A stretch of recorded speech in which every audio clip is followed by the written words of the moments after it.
Hi, my name's Tina Paniqui and welcome to Doorways. And today I'm going to be talking about masculine energy, softness and balance. And for those of you that are not aware, as a female, I have masculine and male energy, and males exactly the same have male and female energy.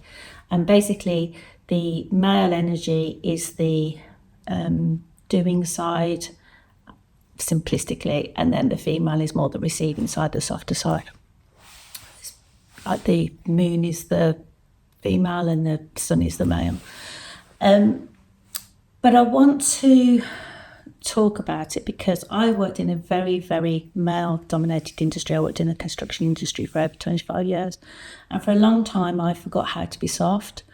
In that environment, I learned how to be controlling, I learned how to do, I learned how to prove, I learned how to push, I learned how to be hard, truthfully speaking, which is not my natural go-to place in truth. But I did it, and what you don't realise is that by being something that you're naturally not, it actually takes an awful lot out of you. And that's how we get burnt out, because we're not in balance. So I basically learned and became that person who, if you wanted something done, you asked me, because I got it done, because I just push. I had a firm belief that where there's a will, there's a way. And if I just kept doing something, it would all happen. And then in the later years, when I was doing a lot of my self-development, I swung probably the other way in terms of wanting to assert my beliefs a little bit more forcibly, to have a bit more of a voice, and I went from there to there. I swung backwards. And then if people weren't listening, I'd speak a bit more and I'd be a bit firmer. But what I slowly came to understand is that everybody responds. How somebody responds to us is very rarely about you. That's a big realisation. It's about their own fears, it's about their own insecurities, it's about their own internal world. And once you notice this and you own it, it's like putting a whole new different pair of sunglasses on.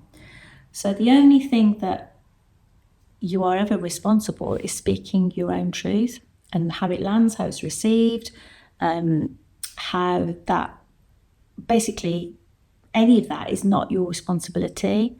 And as I've softened, something interesting has really happened, and that's I've become less judgmental, I've been less driven by control, I've been more discerning about when to act and when to listen. And that's not weakness, that's actually balance, and that's coming more. I've learned to fall more into my feminine and my masculine so that they're in balance. So there are times that I can be assertive and get things done, or at work where I need to do certain things. But equally, I can be really soft and I can be empathetic and I can listen. And that's a really big skill set, because, listening is a great skill, because often people don't say what it is they actually mean. So if you can truly listen, deeply listen, then that's another game changer, and perhaps that's something else I'll talk about. But one of the lived examples I've had, which really brought this home to me, was I went on a retreat in Tanzania called the Sacred Medicine Retreat, and it was in the Makuru land in Tanzania with the Maasai. And I stayed in this beautiful handmade cave. When I say cave, they're rocks that are built to look like a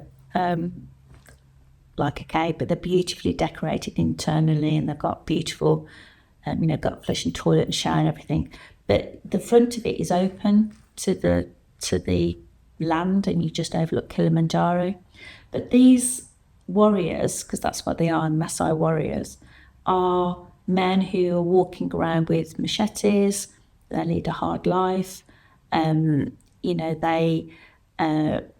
lived with very little. A lot of them have to walk a long way to get running water.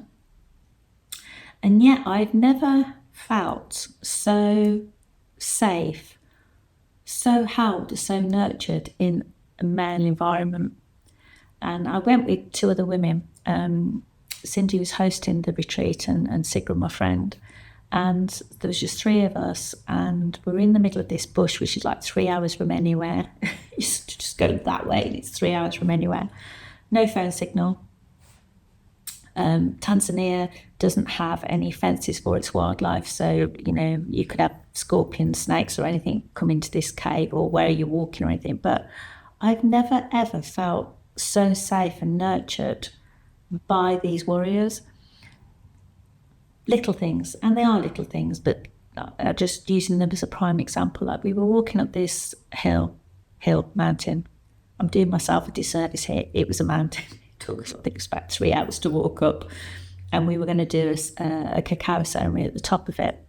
And the Maasai carry all the stuff up for you. But one of them noticed that my lace had come undone, and they quietly just stopped me and then retied my lace.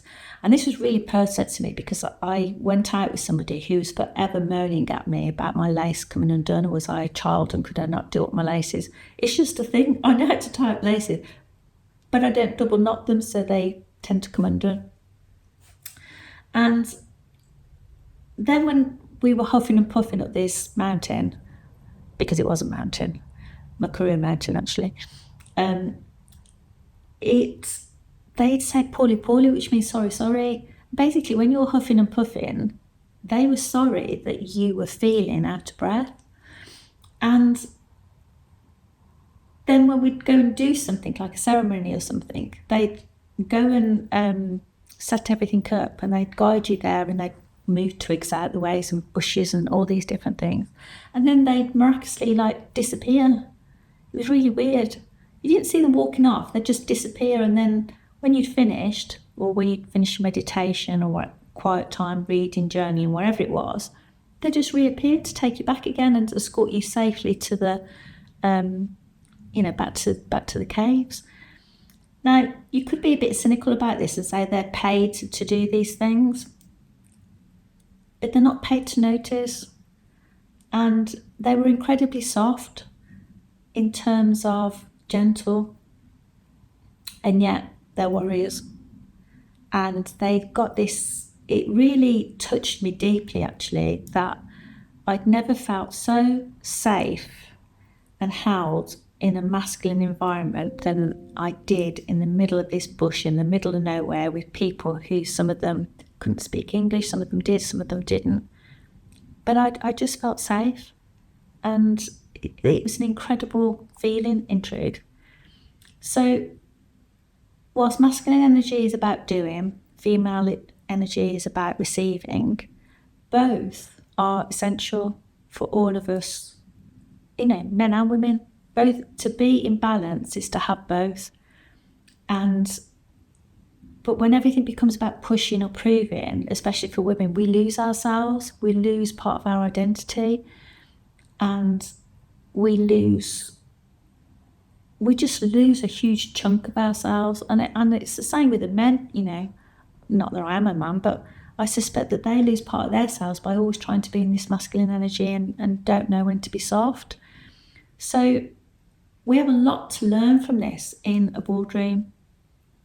If we could have more balance in the boardroom, if we could encourage women to be softer in the boardroom, if we'd encourage the men to be a bit softer, if we could encourage that balance between the masculine energy and the female energy in there, that would have a tremendous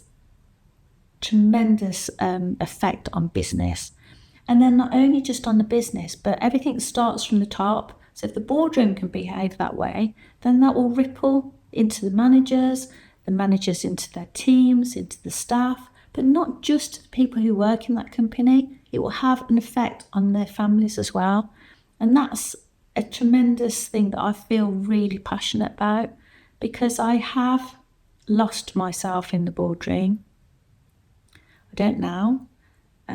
But I have done in the past, and I've not been proud of some of those moments in truth. But now now I am proud of how I handle myself, and I am proud of encouraging that balance in the boardroom. And I work with a great owner of a business, Aaron, actually from Sash Devs, who truly does embrace the masculine and the feminine, and he allows me to do that in the boardroom because I act as his MD, and I'm encouraging him to do the same, and also his wife. And you know what? It's amazing. And the business thrives because of it, and the people around there thrive. So I have a question for you. So this is the doorway that I leave you with. Where in your life have you been overdoing? When and what exactly is being asked for is your presence or your receiving?